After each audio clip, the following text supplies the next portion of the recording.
Today, we're once again playing Scarface 1920 solo against the Enforcer. I'm playing as Dino Banyan, so let's try to show you how actually broken he is. And the bot will be assisting Arnold Rothstein, but in all honesty, they are really all the same, but that doesn't matter. Let's get on with the game. The bot, of course, goes first and moves to District 7, bringing a truck with him, but he can't do any other actions. I send a thug to my dealer to earn 2 barrels of booze and place them in my neighbourhood. The Enforcer then creates some supplies for the neighbourhoods. It's all they can do this turn and they just store them ready to sell. I hire a brothel keeper for one and spend a barrel to get her into me hand. The Enforcer then moves to District 1, places 1 thug there and recruits 3. I did mess up here, and as I honestly thought, it was District 1 here, not 6, but I catch that error quite fast. I then use the brothel keeper to hire the trafficker with her skill and spend a barrel to put him in hand. The Enforcer stands still, but they do recruit their gang, giving them 1 permanent power, which is not good, and they also recruit 2 more thugs. I then send a thug to the coppers to buy myself 2 businesses. That means my base now is full, bar a nightclub. Here I correct the move error from before, so he moved up from 1 to 2, but they sell to their neighbourhood and make $16, and then they hire an associate to gain a B card. They wanted a 2-star, but there wasn't one, so settled for just a 1, and spend the barrel to place it on top of their deck. I decide to use my boss card next though, and I upgrade to the nightclub early. Because we're on a great profitable space, and I think getting a head start for money is great in this game along with Dean's skills, which lets me earn 1 from any supply I want for each dealer I own, so I pick up 2 guns and 4 barrels. The Enforcer then moves 2 to District 4, claims the neighbourhood, and then supplies both of them as best as it can. I'm close to a reorganisation, so I decide to use my power to upgrade my recruitment, and I also move the cops from the far north side for 1 barrel. The bot reorganises, so makes $16 from sales, 6 from businesses, steals 3 from me, and this is how the board looks. For my last card though, I play my lieutenant, get the orphanage donation job into play, and get a highway bandit dealer who, for 1 strength, gives me 1 of either supply. So the bot sends 1 guy to the underworld, sells to their neighbourhood, earning another 16, but then they recruit an associate, so they do get a B card, but they also inadvertently trigger a raid. A raid which has actually been great for me, as I was already broke, so only lost $1, but the bot loses 22, and since I'm also reorganising, I will get my blokes back from prison faster, which is very lucky. So I reorganise, I make 42 from my nightclub and 12 from my businesses, so I'm back in business it seems money-wise. The bot then moves to District 7 again, retrieves all his blokes from prison, and then brings a thug over to the district. I don't do a lot with my boss card. The first skill I took was to get myself 3 supply. I then took the action of upping the dealer supply, which let me hire the bookkeeper and put him in hand for 1 barrel. I then got 3 more supply, and I used that supply to upgrade my hand size for free. Gotta love Dean's skills.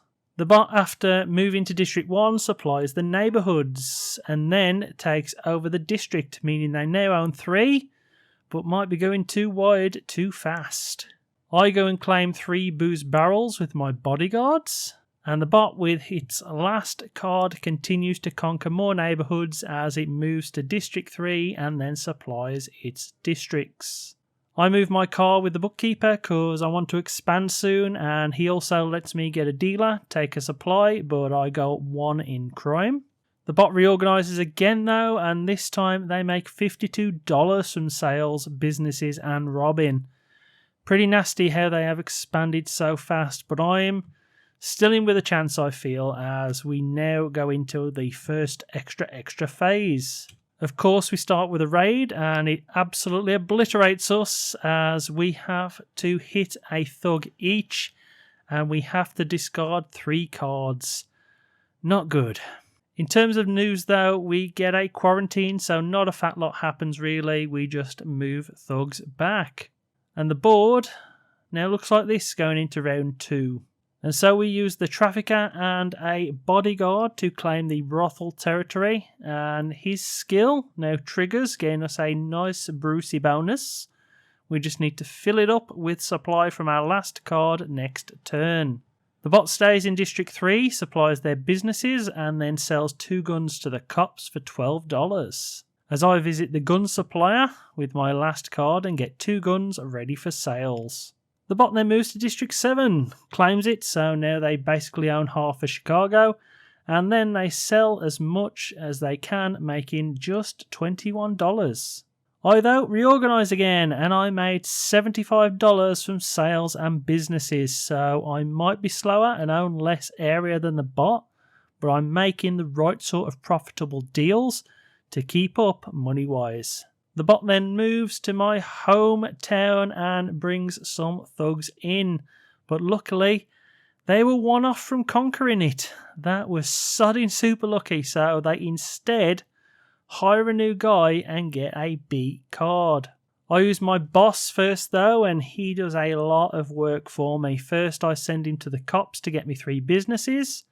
I then grab 2 lots of 4 supplies, which lets me upgrade my dealer supply on the board. And then I get the counsellor for free and spend a barrel to put him in my hand, whilst also donating to the orphanage to recruit and go -1 in crime, of which I'm now at 10. The bot moves to District 3, gets all the cops to join him, which all cost us in bribes, and he gets a free action, meaning he supplies the neighbourhoods and retrieves his blokes from the underworld. I bribe a copper to protect my base, and then I move my car ready to take over the new neighbourhood. The bot stands still but hires 1 associate, and so ends up causing a raid. And the raid sees a lot of thugs get arrested, and for their last action they just resupply their businesses again. So I use the trafficker to claim my 3rd territory, and with the counsellor I can use 4 deal to get me the Canadian mobster. But the skill with the brothels nets me some nice bonuses. For their last card now though, the bot stands still, upgrades their dealer supply, which they are desperate for, and gains $9 for their businesses. So we send a thug to the cops to get our blokes out of prison, as we need them to resupply our places before our reorganisation. The bot reorganises though, and has earned themselves a good chunk of money, along with having nearly all their blokes out. They only have 2 in the slums, so we need to try and make some money fast. We do use the bookkeeper to get us 4 booze, a new dealer who slots under the bandits, and 1 gun. Actually, I changed my mind, and he doesn't slot under the other deal, as it might not be best to do so. The bot then moves to District 6, resupplies the neighbourhoods again, and then visits the cops to break 2 thugs out of prison. I visit the gin distiller and earn me 4 guns to be used up very soon. The bot moves to my most profitable district and gets a new dealer ready to fill up their supply, which they probably need. And for us, this is nowhere near efficient, but I want to reorganise, so I just send my thug to the brewery to get 4 barrels, and that's all my cards done. The bot moves to District 3, upgrades the gang, so gets an A card and new vehicle, and then they sell to their district, earning $21. Just 1 barrel short they were off the second sale, the barrel they used for the A card. But we reorganise and we make a whopping $103 from sales and businesses, so we are really in the money now.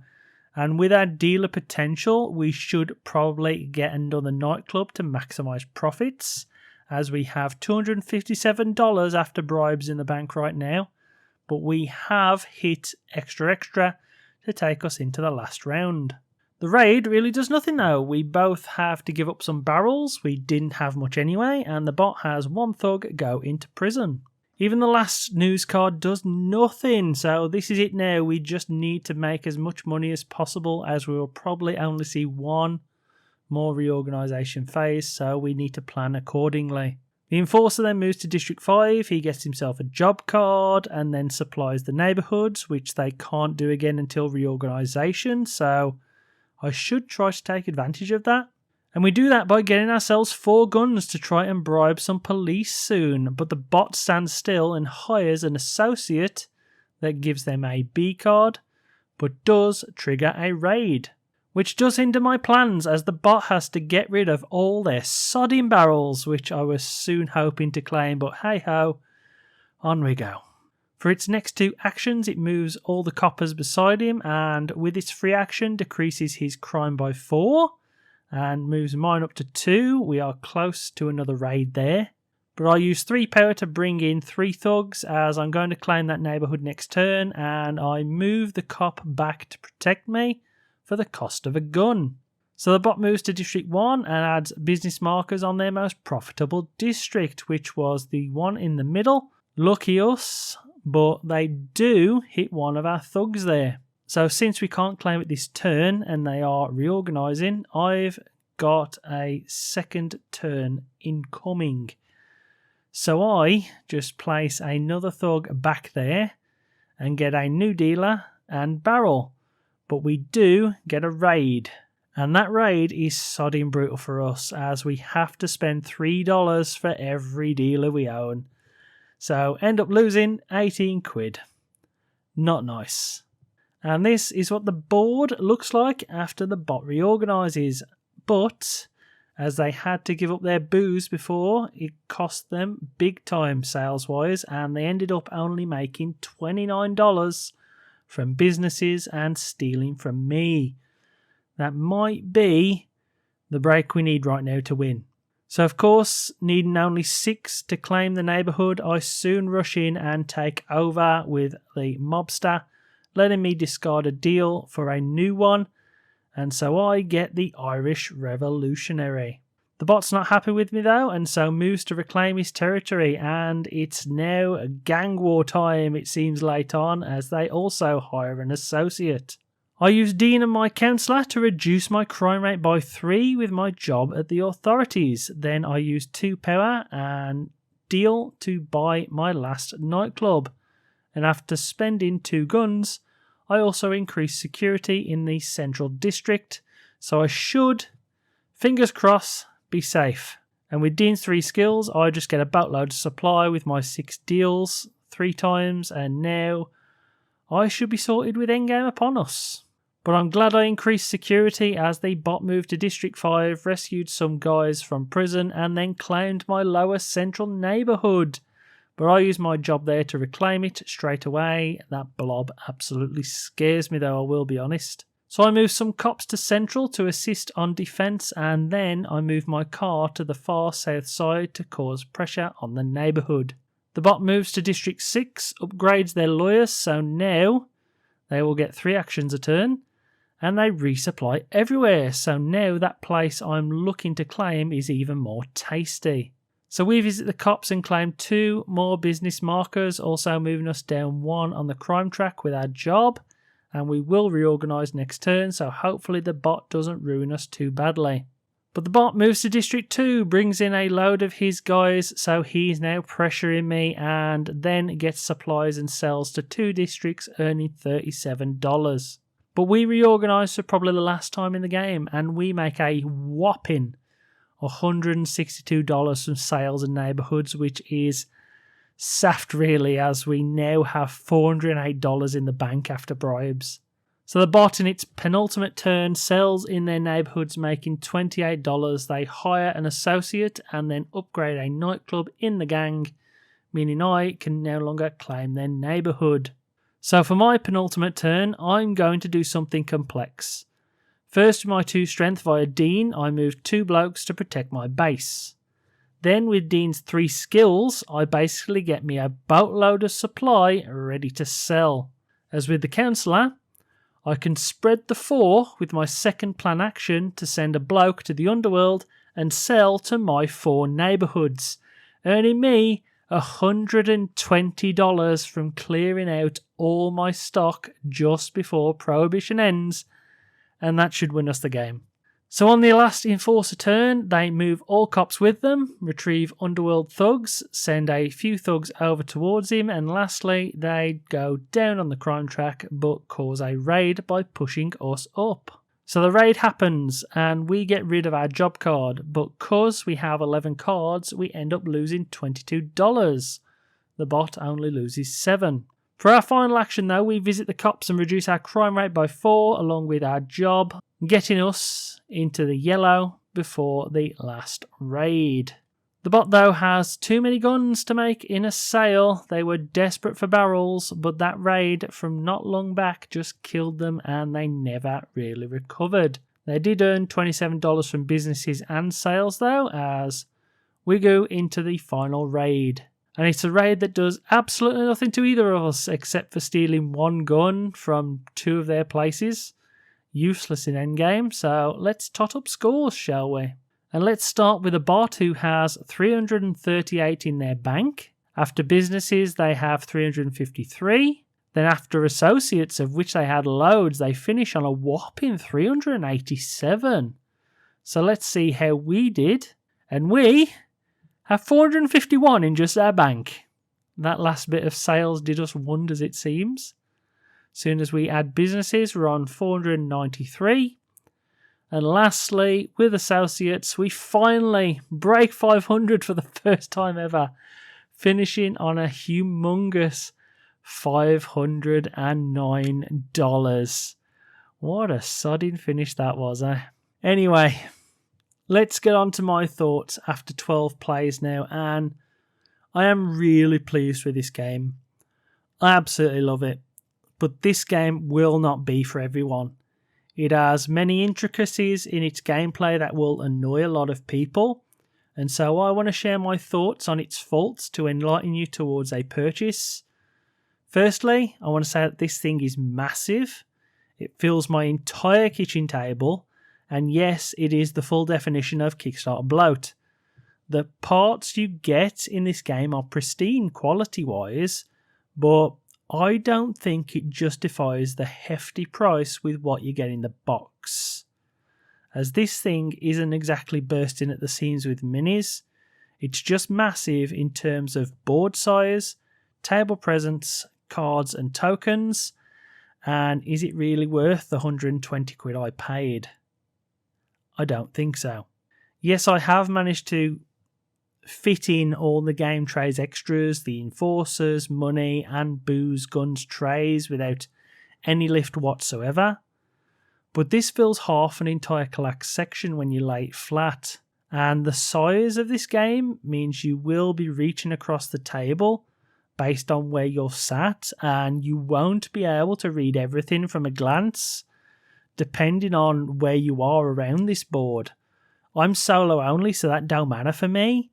But if you play this with 3 or 4 in a regular board game sitting positions, you won't be able to read the cards on the board or reach certain spaces and maybe even see certain plays that could be potential in future. And that could be the most detrimental issue, as this game is very crunchy and precise. I had to watch whatever I could find on YouTube, and there is unfortunately very little to see how to play and learn the rules, as the rulebook don't exactly do it for me. The information is all there, but the glossary at the back is kind of crap, and it kind of condenses parts of the box in weird places. So you have to skim to different sections to get through it. Honestly, I found a summary of the actions on Board Game Geek to download much more concise, and I learnt the game a lot better once I had downloaded that.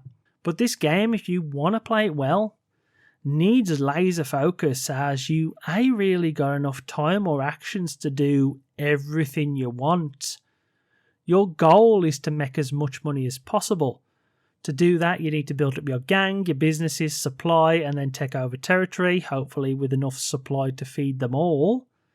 You realistically don't hire that many extra cards because there's just not enough deal power to go around to get them. And you don't get many people on the board to take over territory as often. You're focused on supplying your dealers with your power cards, and so this is a game where you need to really focus on one specific plan with your first few cards, and then you really need to adapt quickly to what's happening on the board as you will realistically only have about 4 reorganisations unless you end up burning through all your cards. And I don't recommend that at all, so these cards in Ond won't always be available, especially your most powerful card, the Boss. If you are someone who wants a bit of an easier time, someone who likes to be whimsical, take it easy, and play games where you can't get away with bad actions, this game is most definitely not for you, as to win here, you'll need to focus in on running an efficient empire, especially in the solo mode, as the bot here is sodding difficult to beat. On average, I will usually get about 250 quid, whilst the bot will always break 300. You really do need to focus on getting your engine running as fast as you can, with dealers to supply your places, and then just getting consistent revenue sources, as I've found now that the bot barely challenges you in combat. This is more Peaceface 1920, not Scarface, when you're going against the bot, as there is no real incentive to attack your rival at all, and if you do, I'm pretty sure it would just be game on at that point, and both on you would just lose tons of money whilst the other player just earns loads, so I just don't see the point of it. Like doing Imperium, there should be an incentive to fight each other and conquer the board. This is supposed to be area control after all, but I don't really see the point of doing so at 2 players, especially since the dealers give so little supplies that you end up struggling to feed every business you own at 3, unless you're O'Bannon, the cheating swine, let alone trying to feed 4 or more and cause a gang war. Yes, the associates are on show, but I do feel the dealers should be also, because then you'd have the potential to overfill on supply and conquer more if you knew what you were going for, as, like I said, you're just not able to physically do much each round. Some turns you'll want to send 3 blokes out places along with claiming territory, but you just don't have enough cards with enough power to do anything, and so you often find you can't counter what's happening on the board like other games in this style all the while, as if you used all your deal cards doing one thing, suddenly you're left with useless strength cards and no way to activate them, or no blokes left in your base since they are hard to get sometimes. Thugs, for me, should be recruited with both deal and strength power, I feel, as deal power is such a short, valuable commodity with 3/4 of the activations requiring it. And if the row of associates on offer is crap, you're knackered, as there's no way to sodding blow up the row either. And they only swap when it comes to extra turns, of which there's only sodding 2 in the game. Hopefully some of this will be addressed in the upcoming expansion, Bloody Business, as that sounds very Gang War-esque, and I hope they also bring a 3rd solo player into the game by letting us buy more cards, or just giving us more, especially to do Gang Wars with an expanded game, as here it kind of just does its own thing for the most part and leaves you be, just making money consistently. But the big area that needs addressing in this game is balance. As I said, the solo enforcer just does its own thing, and for the most part it leaves you be. So when you go for a top tier bloke like Dino Bannon, who excels at peaceful situations, unless you really mess up, you should be able to beat it every time, as like in this game you saw him just produce all the booze and guns he needed based on as many dealers as he can. So I got loads, and he can move blokes onto the board for free from the slums if you need it, that you can then pull back to your headquarters.